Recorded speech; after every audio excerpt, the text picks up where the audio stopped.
Hi, everybody.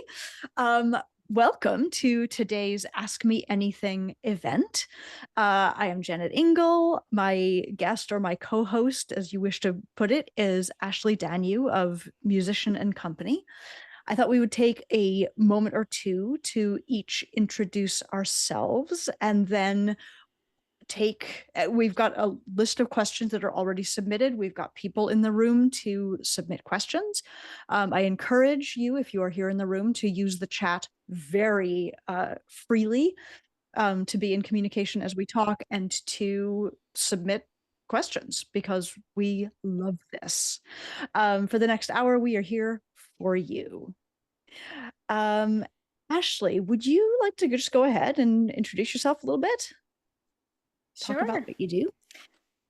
Hi, everybody. I'm Ashley Danyew. I'm a piano teacher and I'm the founder and editor of Musician and Company, which is dedicated to equipping classical musicians with the tools and the education they need to be small business owners. So I have a blog, I have a resource library, I have a template shop, I have courses and other online education geared to helping you develop and build out those skills that you probably didn't get from music school. No fault of music school, that's not its job. But there are a set of skills that you need as a business owner to manage your own music career and to build a sustainable business that we kind of just have to learn in the trenches in the field. And so I am committed to creating those resources to help you get there. Amazing. Amazing. And I am Jennet Ingle. I am a performing oboist. I am an author. I do teach group programs and individually, and I do quite a bit of coaching for musicians because I believe that musicians in this day and age have so many skills, so much talent, so much work ethic, and they that musicians and creatives should be thriving. We aren't, as exactly as Ashley said, we are not given these skills in music school. So it takes being able to zoom out a little bit and look at what you have and what you need and what you are great at and what you um, could use more support in to figure out how to wrangle your own portfolio career most optimally. And that is what I do. I want to see creatives thriving. So in today's session, as I mentioned, please feel free to use the chat very freely. If you're in the room, we would love to hear from you and know what you need, what you would like to learn, what you would like to know. But I'm going to start out, if I may, by asking Ashley. I had a question that came in through email. My main question, says Sarah, is what do I need to have to create videos or possibly a podcast in the future? Do I need to have a certain microphone, a certain light, a certain phone stand? What are the basics that you use when you're first creating online content? Yeah, that's a great question, Sarah. So, and I love that you're thinking about getting started in the online world and creating content through video and audio. So, when I first started, I started very simply, like just start with your computer microphone or your phone recording video. You know, you don't need to go out and invest in a bunch of expensive equipment right away. But as I started doing more of that and I got into kind of developing online courses and I was recording more frequently and teaching online more frequently, I realized pretty soon that the first investment I wanted to make was a high quality microphone. And I have this one, the Blue Yeti. Can you see that? um, that's what I use for everything. And it's been great. I've had it for years, never had a problem. It's been awesome. It's like $100. I also put together during the pandemic a list of a couple other microphones. Like my husband has a different one that's a little bit lower price point, works just as great. Actually, we like it better for different things than the Blue Yeti. So it depends on if you're going to do like acoustic, piano recordings versus just your voice. If you're going to have it in your studio and be recording like your students doing things with you talking, you might want something that has a couple different, directional things built into it. So it's not just recording from one side. So those are all things to think about how you're going to use it. and what kind of things you want to record, what microphone might be the best fit. So Blue Yeti works for most things, and it does okay with acoustic things too. But we actually like I think it's called Fifine microphone, a little bit better for like piano recording. So depends on how you want to use it. I would say a good microphone is a really good investment and not too expensive.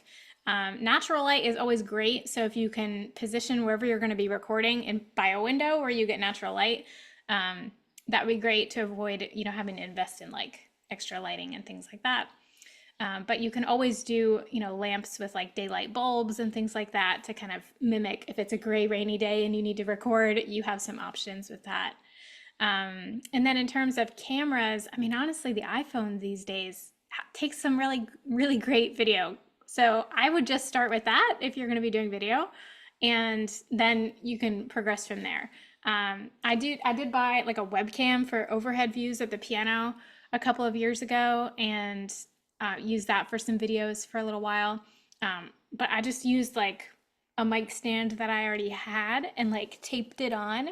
So I think a lot of people, if you ask them when they first started what kind of equipment they used and what it looked like, you would hear some stories about some things being taped together. And that's a good way of just getting started and figuring out what you need and what works before you invest in a lot of equipment and then find out, yeah, that I actually don't really need that. So hopefully that helps you kind of get started in that direction of what to invest in and how to get started creating online content. Do you have anything, Jennet, you want to add? Oh, I just want to like amplify. I have an entire graveyard full of equipment that I bought thinking that it was going to be like important or an upgrade from what I had. And in fact, like I do use my relatively nice podcast microphone for almost everything right now, but I'm just talking to you in the camera that comes with my MacBook Air. And if I were making a video about my reed making, which, I have this big YouTube channel about that, I started doing those with my iPhone taped to my reed light. And now I have a little tiny stand that holds it, but it does the exact same thing. The iPhone is Yeah. fantastic. Yeah. It does so many of the things that you need. And it's always okay, especially if you're thinking about starting content, starting a new platform, starting a new way of sharing your ideas and sharing your stuff. It's always okay to just start low budget and start a little bit messy. Absolutely. You're probably not like launching out to an audience of thousands right away, but use the equipment that you have, move forward a little bit, and then you can see from there what you need.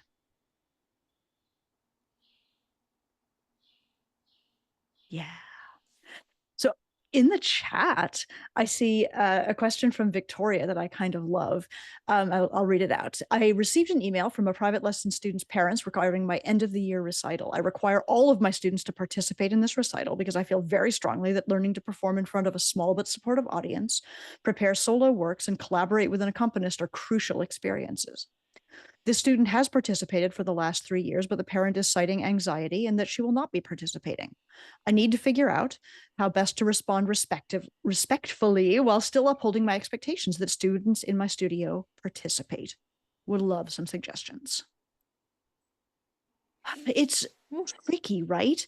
Because like I firmly agree with you, Victoria, that like these are crucial skills for musicians and they're skills for everybody, right? When we're training young oboists or young pianists, it's not necessarily that we're training the next Cleveland Orchestra oboists. We're training humans. That's what we do as music teachers when we're working with younger students, especially. So, like, part of the thing that we are doing, I think, is contextualizing. Like, this is a skill that we are learning right now. And yes, I'm teaching you how to like put 1, 2, 1 down on the oboe to make a B flat. But really, I'm teaching you how to learn.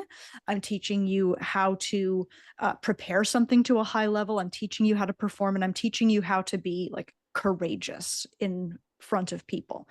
So one of the things that I would do in this situation is talk to the student and explain, like, this is exactly why I have this recital, because everyone is afraid, everyone is nervous showing up in front of people. And Also, this is something that you will have to do again and again and again in your life, whether you're giving a presentation at your non-musical job, whether you're being asked to like lead a chorus of happy birthday to the people in the room with you, whether you are just um, whether you are playing the oboe in high school, in college, the skill of performing is a really valuable one. But we also know as teachers that like you have to meet the people where they are.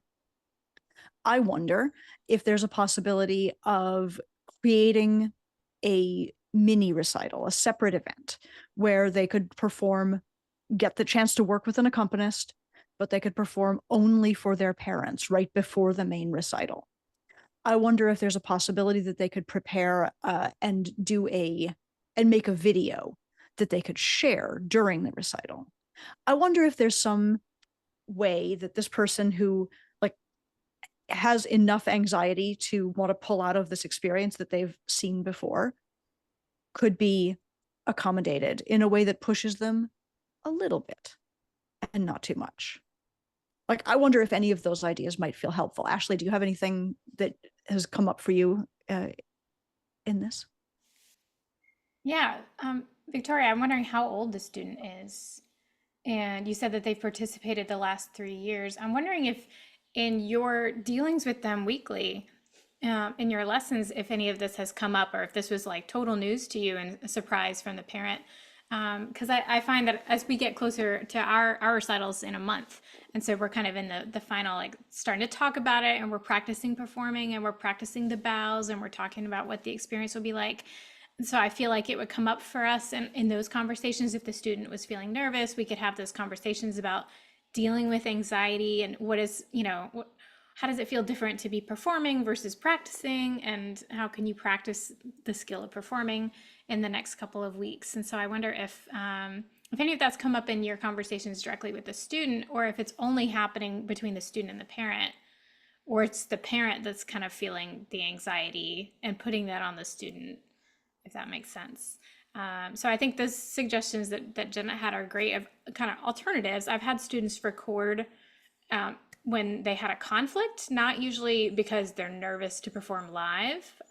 Mostly I would just encourage them to kind of learn from that experience. How can we make you feel more comfortable with that? How can we practice that ahead of time so that it's less, pressure that one performance is like the be all and end all? And also, how can we set you up for success, right? So maybe you're feeling anxious because this piece is not quite ready to perform, and that's creating some anxiety. So maybe we simplify and we only do one piece instead of two. I've had students drop a piece, in the last couple of weeks leading up to a recital because it's just too much pressure. Maybe we go back to a piece that you performed, for something else earlier in the year, and we pull that back out, a festival piece or competition or something like that. And maybe there are some of those opportunities that you could build in during the year, other performance opportunities. I started building in studio classes again this year for the first time since the pandemic, just to give students a few more opportunities during the year to practice playing for other people.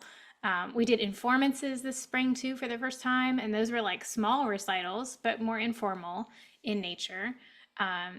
So again, just to kind of get families and students more comfortable with this idea of presenting what it is you're working on. And the informant in particular is presenting something that is maybe not quite polished and performance ready, but it's like a work in progress. It's something we've been working on. We're going to invite you into the process of learning the piece and preparing it without feeling like this is a formal performance. So maybe there's some education that could happen too around helping parents and students understand kind of what is behind that, and all the different ways that those skills can be used outside of music as well. I have kids, giving presentations in their classes or capstone projects in their senior year, and they have to give presentations and be up in front of people, and it's like part of life. We all have to do it. So talking to parents and educating them on how music recitals and performances can help prepare their children for those future experiences too, I think could be helpful. Yep. I love that. I love that. And I love that. I'm no further, uh, no further responses. Is that helpful, Victoria? And if you have any follow-ups, like go ahead and hit us in the chat. That's totally fine. Um, Lindsay and Akira both joined since we started, and as hopefully it's clear that you can and should use the chat to ask us any questions that you have that are coming up, and we have a plentiful list of things to continue looking at. Ashley, where should we go next?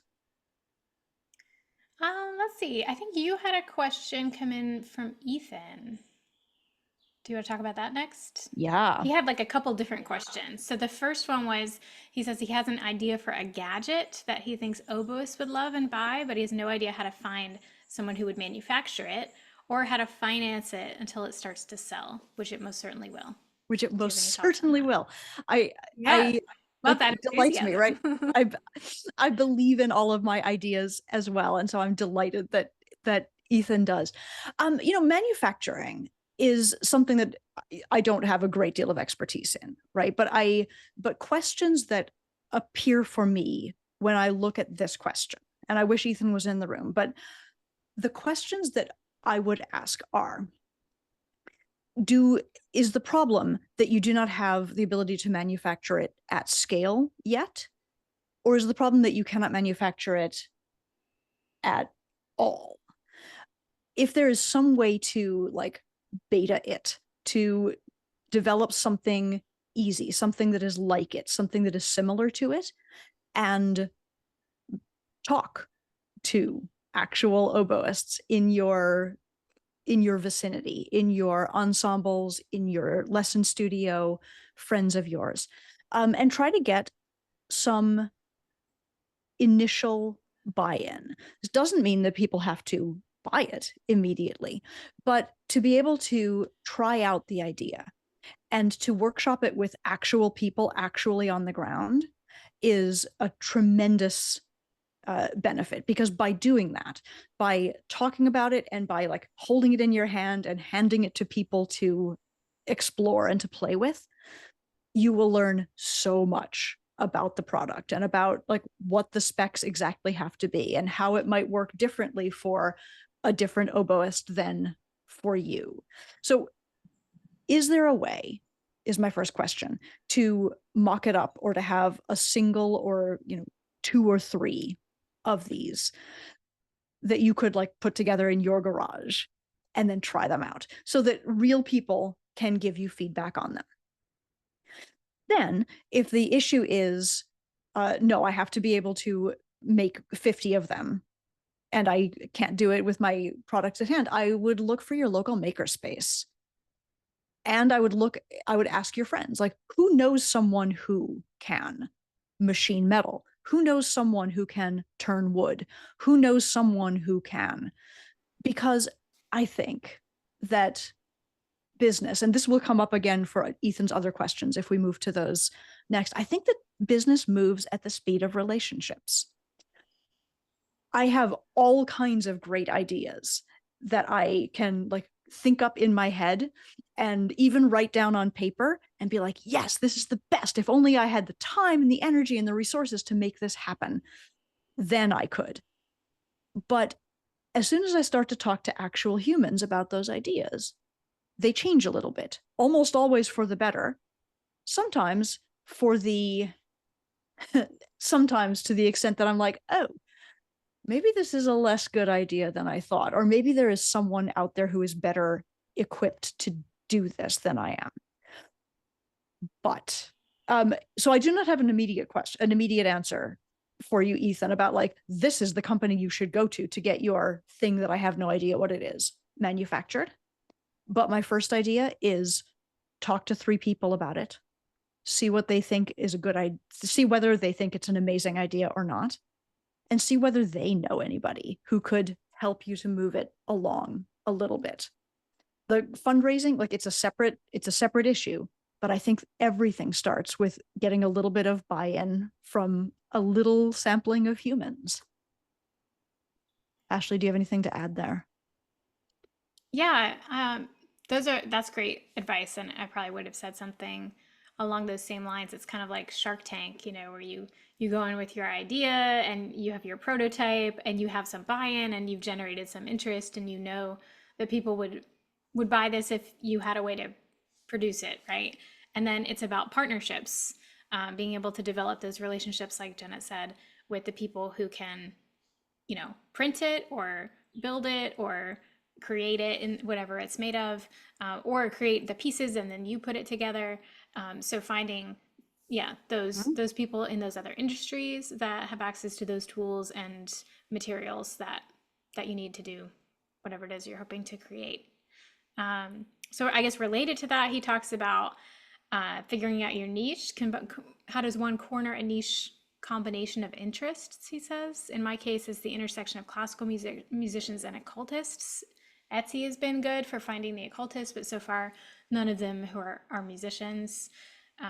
There are definitely occultist musicians out there. The current head of the magical order I belong to is a violist. I'm just wondering how to get their attention. I love this question, not least because I am a musician and like I love the tarot. I have my woo side. I very briefly ran a little tarot business that I had a blast with and then like let it go fallow because I was interested in other things more. I think that this too, as a question, is a combination of people. And it is a combination of factors. My first thought is visibility, and my second thought is outreach. So if I'm looking to find people who resonate with my own my own personal Venn diagram of interests and passions, what I think I need to do is talk about those. And I think I need to talk about those in a place where people might find me. So that might be, for example, that a gajillion years ago, I started a blog and I shared it on social media and I made it searchable and I had an RSS feed about it. And that's how I got my, at that time, initial combination of I am talking about my baby, I'm talking about running and like how exercise and oboe playing intersect. And I'm talking about the oboe. And I built a little audience doing that. I've got, for example, my YouTube channel where I talk about reed making. And the way I bring people in over there is for a long time anyway, I put up a new video every single week that had keywords like, what do you do when your reed is too flat? To where anyone could Google, what do I do when my reed is too flat? And they would find me because I was answering the question. And it was up on public YouTube, and I had some hashtags that were appropriate, and people came and found me from that. If your platform of choice is Instagram, like how could you start putting up some carousels that are like, how do I use my magic for my music? How do I think about this aspect of the occult as it relates to Beethoven 5? Like, go ahead and lean in to the niche that you are interested in and do it loud enough and public enough that people who also share that interest can come in. Because I suspect that although for sure there are plenty of musicians who are also occultists and who like fit perfectly in the middle of that Venn diagram, there's also going to be a lot of occultists who are like, ooh, a musician, cool. And a bunch of musicians who are like, ooh, cool, an occultist, but are following you because of one of the things more than the other. So my first idea is visibility. Pick a platform that is searchable and visible and talk about the thing that you are interested in and passionate about. And then my second idea from there, visibility is just like you light a beacon inside yourself on some platform and let people find you. But the other part of it is the person that you know, the violist, like you get together with them. You say, hey, how can we raise some visibility together? Do you know people who you could send to who could you amplify my posts by replying to them, by sharing them, by liking them? You meet somebody else who like has a little faint interest, and you reach out to them and you have a little coffee talk, you have a Zoom talk, you have a conversation, you amplify each other's work. And it is in that way that the message spreads. It's not immediate. I do not have a website that I can direct you to where all of the musician occultists hang out. But a combination of being visible, doing, talking about, and like openly teaching about, speaking about, sharing about the thing you are passionate about, and actively reaching out to other people that you see doing it and saying, hey, I'm interested in this too. Let's do something together. I think those are your I think those are your first steps. Yeah, that's great advice. So hopefully that's helpful to Ethan. Jenna, I was just looking in the chat. We have a couple of questions that have come in. One was from Lindsay about how to restructure your time when preparing for an audition, even more so when you have fallen behind on preparation. Hashtag relatable. Do you want to go first, Ashley? I have thoughts too, but but I've been Sure. talking for a little Yeah, I while. can speak. I can speak about kind of time management and structuring your time in that way. So, if you are preparing for an audition, you have this end goal, right? This deadline, this date. It's probably a fixed time on your calendar, and so maybe you had 4 months or 3 months or something that you were like tracking, right, to get to that goal. And then if something happens, you fall behind, things take longer than you anticipate, other things come up, etc. You find yourself suddenly like not where you were tracking to be. So my best advice would be to just start over from where you are today. What do I need to go from here to there? And then figure out those steps and set those goals in place between here and there. So not just having it be one big destination goal, but having little goals that you're working towards achieving on the way to the big goal. And that's going to help you stay on track and help you better assess where you are and how close you are to achieving the goal and how far off track you really have gotten. Because maybe it feels like I'm way behind on my preparation. But if you weren't kind of tracking to I don't know, weekly goals, what level of detail you want to get to with the goal planning and tracking. But you might find that you're in better shape than you think you are. So I would say figure out what it's going to take. I would look maybe weekly first, depending on how far out the audition is, and kind of setting those weekly targets for what you want to be able to do, whether it's playing a certain number of measures or playing at a certain tempo or having something memorized, whatever the goals are for what you need to do to prepare.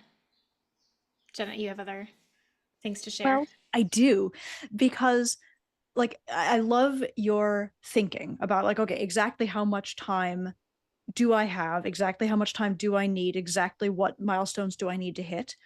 But the other thing is when you need your practice time and your audition preparation time to expand to enable you to get to this goalpost, something else has to contract. What can you Mm. say no to? And what can you say no to? Like knowing that it is only a short term, a limited term thing. It is not that you can never again do such and such a thing, but there are almost certainly in your life things that you have taken on as responsibilities or as obligations that if you let them go for a concrete period of time, a finite amount of time, wouldn't break your life. It might be social engagements. It might be lessons or teaching. Like, is there a week that you could take off? Or could you take off like all of my Monday students, we're going to skip next week. All of my Tuesday students, we're going to skip the next week. Just cut them out. Is there, um, are there things that you have agreed to do? Is there an amount of like preparation for a gig at night that you could be like, you know what? This is going to be fine. I've played this piece plenty of times before. Instead, I'm going to devote myself to this audition material. Is there like cooking or meal prep that you could literally pay to get off your plate by, all of the things? What is there laundry that somebody else could take on for you? What balls can you drop very intentionally and very mindfully in order to give yourself the time that you need to prepare? Because every yes has a no in it. And I think those two sides of it are both really important. Yeah, yeah. So hopefully that's helpful, Lindsay. Victoria did respond and say, thanks for the suggestions. I've also been considering offering to perform a duet side by side with the student. Obviously, this needs further conversation. Yeah, duet would be a great idea. Mm-hmm. Yeah, anything that makes Um, them feel a little bit safer. But like I think exactly as Ashley said, I think it starts with a conversation with the kid and with the parent. Like what's the actual problem here? What is the part that feels scariest to you? How can we address that? Because when we're as private teachers, like we are genuinely just working, we have a studio and we want them to appear as a block because it's good for them and it's good for us and it's efficient and it shows us up really beautifully. But at heart, this is a person to person to person industry, and what is right for most of your students might not be right for this time. and I just thought of this. Yeah, I just thought of this story that might be helpful too. I had a student once who was a little kid, like a second grader maybe at the time, and was having a really difficult time as we were getting ready for the recital. Every time he would practice his piece and play a wrong note, he would just like get so mad at himself and he was so frustrated. And I said, it's just one wrong note, keep going. You know, it's not the end of the world. It doesn't have to be perfect. You know, it's very unlikely that it will be perfect, right, in performance. So we learn how to just move through those moments. And he just wouldn't accept it. And finally, after a couple of weeks of this, like really being hard on himself for every mistake, he said, my dad said I can't go to the party after the recital unless I play my piece perfectly, basically, was what he said. And it made me realize, wow, the parents are putting way different expectations on this child for perfection and performance than I am as the teacher. Like, that is not what I am putting on the student, at least not intentionally. Very much, I consider the recital, and you probably do too, an end of the year celebration of growth and achievement throughout the whole year of learning. Like, look at how far we've come, how much we've learned since last year. And it's a celebration of that. It's not, hey, look how perfectly we can play our pieces. Um, Right. so, so that I think for me made me realize that sometimes the conversations that parents are having with their students in preparation for a recital or a performance are different than the ones that I'm having with the student in lessons. And that can put extra pressure on the student that is not there in our relationship, parent or student and teacher. So that there could be a little bit of something like that happening as well, where the student may be feeling extra anxious because of parental expectations on their performance. That's really interesting. Or like as they Yeah. move from middle school into high school, or like there's something internal like, oh, but this isn't at a high school level yet. I'm still the same person I was last year. Mm-hmm. So allowing that to be, I love that you just said it. You said it in the chat, Victoria. I focus a lot on growth mindset and lessons. Yeah, it's really, really important. Let's make sure the parents are focusing in the same way. Right, right. Yeah, just getting Ashley. everybody Yep. on the same page. It's a triangle. We all have to communicate with each other, parent, student, and teacher. So Yep, that would absolutely. be the triangle. Ashley, in the chat, Akira says, hello, I'm starting my piano studio this summer and I want to do group lessons in addition to private lessons, but I do not know where I can host these group lessons. What are some good places to rent out? Great question. Great question. So there are lots of places that to consider here. My first question would be how big is your studio now where you're teaching the private lessons? If you're teaching from home, you could certainly do a small group class from home, 3 or 4 students. It doesn't have to be your entire studio.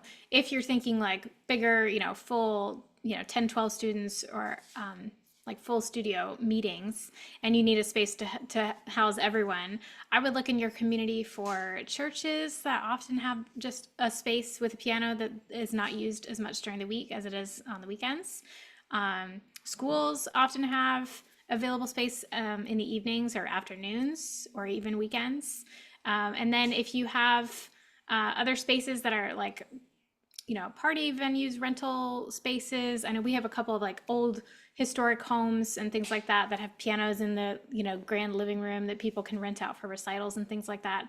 I don't know that that would be the right atmosphere for a group class.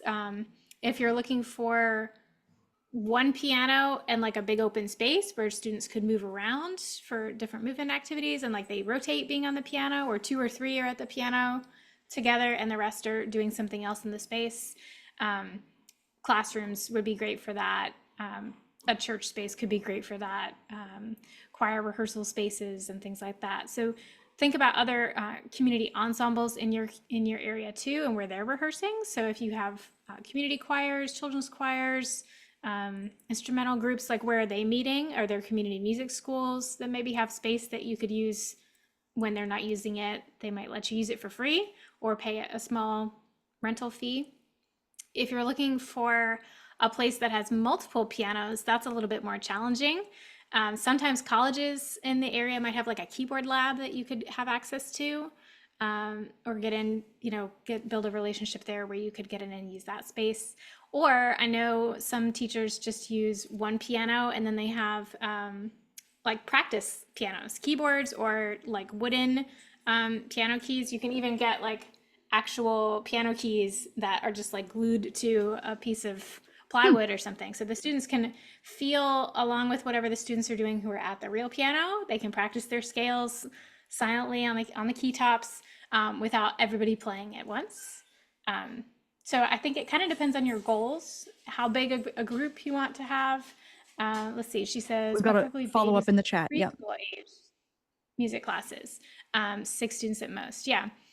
So I would say preschool, definitely just one piano and then some space for movement.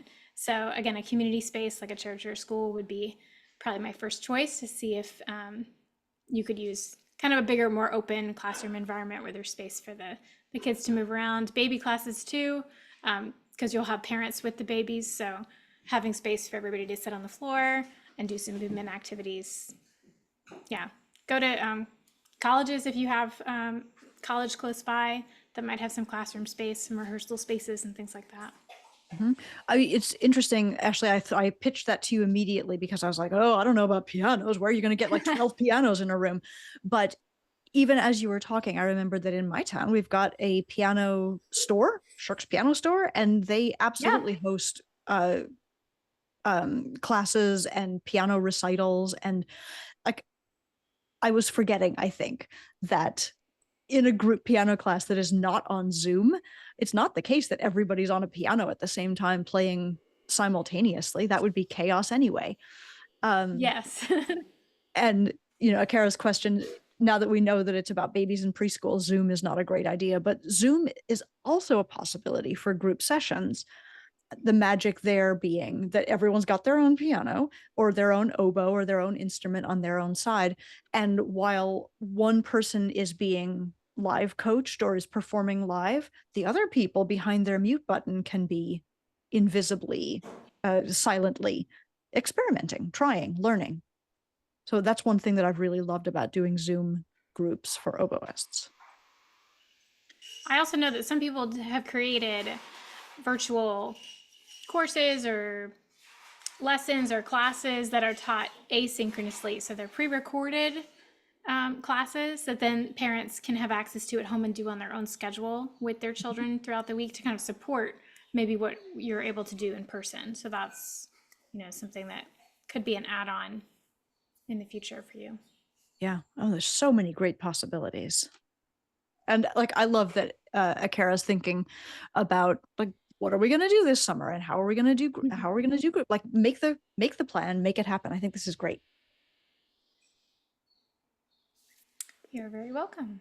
All right. Ashley, we have an email from Elizabeth asking where to start with establishing a brand identity. What even is a brand identity, Ashley? What do we do about that?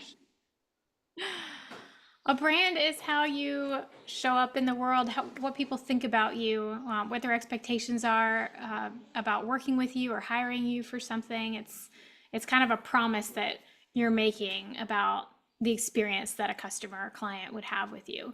So as musicians, there's a lot that goes into kind of developing that for ourselves professionally. So we have maybe a personal brand of values and things that we, characteristics about ourselves, the way that we show up, the kind of friend we are, and that kind of thing. But then maybe we have something a little bit different and more um, strategic or intentional or thoughtful as a professional, and how we want to position ourselves, what kind of expectations we want people to have for us professionally. So I think there are three big things to kind of start with. A lot of it is reflection and thinking versus just jumping into the pretty part of branding, which is your logo and your color palette and your fonts on your website and all those things. A lot of people jump into those things without having the knowledge or the idea of what it represents behind it. So starting with your brand voice, and then we have values, and then we have visuals. So 3 V's. Your brand voice is how you speak, how you communicate, what you sound like. It's when it comes through in your writing style, it comes through in your spoken style if you're speaking online or working with someone in a consultation or meeting someone for the first time. It's your things that make you, right? The way that you say certain things, if you have an accent, if you are more casual and informal, if you're more formal and have more of a professional tone. So making sure that what you're writing in terms of captions or website copy or emails, it matches who you are as a person and how you're talking and the words that you use and things like that. And then we get into vision. You're thinking about your core values, what kind of drives you, what's important to you, what you prioritize. You're thinking about your mission statement. Why do you exist as a business? What are you aiming to do or to create, or to how you serve people? Your mission statement can also be paired with a philosophy or a manifesto. You might see some people use. You have maybe an identity statement that kind of says, like, this is who I am and what I'm about. This is who I serve. This is how I serve them. All those sorts of things. So there's a lot of reflection that goes into starting a brand and kind of building that identity out and thinking about what separates you from other people who might do the same thing, who might have the same qualifications and experience, who might show up the same way in the world. Like, what sets you apart, what makes you different. We talked a little bit about that earlier with kind of finding your niche and the combination of skills and experiences and interests that make you unique, and how to present that to the world, and not just say, I'm a pianist and that's the only thing that that I have to say about myself, right? Or I'm an oboist. So I think thinking about those things that kind of inform then the visual, the 3 V, what colors represent those things. Is it more like muted colors, more blues and greens, colors that represent trust or generosity, or is it more like bold, punchy, powerful, playful color palettes that are fun and inspiring and joyful and creative? So what is your brand about? Who do you serve? How are you serving them? And then how can you visually reflect that through your fonts and colors and logo design and things like that? Does that kind of make sense? I mean, it does to me, and I found it really and like, please, in the chat, if you if you liked that answer, let us know. And if you have further questions, let us know, because we're coming toward the end of our time, although we are not there yet. What I loved about that, Ashley, is I don't know that I've heard anyone start a brand discussion by like saying, well, who are you and how do you like to talk about the things that you talk about, and how do you show up just personally as a human being in the world, because that's part of your brand. I love that. I feel like much of the time when I've thought about it or been coached through like thinking about my own branding, like, we just start right out with values and mission, and those are super important. But I don't know that I've ever taken a moment and like put myself outside myself to look back and be and think about how I show up as part of my brand. That's awesome. Yeah. Yeah, I think a lot of people jump to the visuals because that's what we see, but there's so much behind the visuals that we don't see and that you won't necessarily talk about. They're more just for your own knowledge and information about, this is what I'm building. Mhm. Kind of like when you're starting a business, you might write a business plan to kind of outline, like, this is what my intention is with this business and where I see it going and how I want to structure it and what I want to offer and how I'm going to do that. That's not something that you're going to put out on the internet for other people to see. It's for you, it's internal use, right? So thinking about the things that separate you, the stories that you can tell that other people can't tell, the things that you value that maybe come from your past or your past experiences. Some of those things for me and my business and my brand are creativity, curiosity, excellence. Generosity is one of my core values because I believe in sharing what I've learned and being generous with what's free and making content and resources readily available for people. I believe in authenticity and showing up as my whole creative self. And so that just gives you an example of how you can kind of use this as a framework for building something intentional. And then your visuals will represent that. I actually just did a little brand photo shoot for my website a couple of weeks ago, and I shared some behind the scenes on Instagram. So if you want to go look me up there, I'm at Ashley Danyew, and I saved it as a highlight in my profile so you can see some behind the scenes of how I was shooting those images and kind of me talking through the process of what was in those photos and why I chose to include those things in those brand photos. Thank you for sharing that. So yeah, I kind of talk through, like, this is why this is in here and this is why this is in here, and they're all parts of my past identity and experiences and the things that are important to me, and I want to represent that in a visual way through the photographs that I use on my website.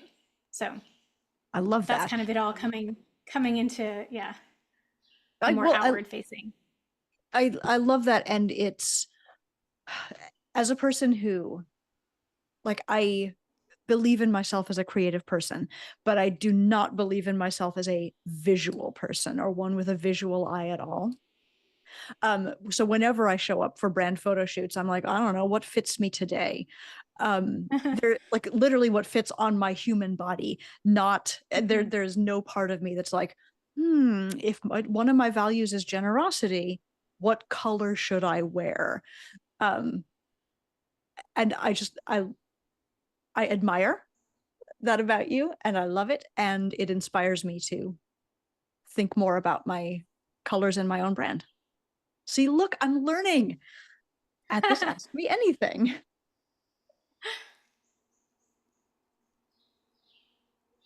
Love putting your voice into the brand, Victoria says. Yeah. Mhm. Yeah, and I think, today there are so many people out there, and it's great, that are creating their own businesses and finding ways to serve people in the online space and in person. And it just can feel kind of crowded and noisy sometimes, is the downside.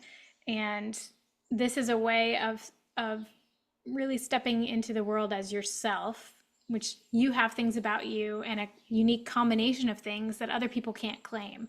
And so leaning into that and really identifying what are those things that make me different, even though I might on the surface look the same as this other teacher or this other performer. I have the same set of skills and education and certifications and level of experience, whatever. These are the other things that I bring that are unique and that set me apart. Maybe it's, outside experiences that inform your performance work, or other areas of interest that inform your teaching work. I was talking with somebody a couple weeks ago about their piano teacher, and she had this really unique background in terms of what she studied for her undergrad degree, and then some work experience that she had after that was totally unrelated to music. And I was like, that's really cool and really unique. And you should totally lean into that in terms of talking about yourself as a teacher, that you bring these other experiences into the work that you do now. And that's really valuable. So what does that look like for you? Absolutely. It's the the metaphor that I always use inside my little business mastermind is the yoga teacher, right? Like you go to your gym and there's a different yoga class happening every morning, and you go to the yoga classes, and before long, even though every single class leaves you stretched out and like feeling breathing and feeling good about yourself, there is one that you keep gravitating towards because you just love the way this particular person talks about stretching your body and moving your hips and breathing air into your lungs. Like it's the same thing, except this one is better for you, jibes better for you. And there are infinitely many ways even in my small town here to take a yoga class, and probably 50 different yoga instructors, but I know the ones that I want to work with, and I know the ones that I will pay money to attend their classes, and that I will follow them if they move from one gym to another gym.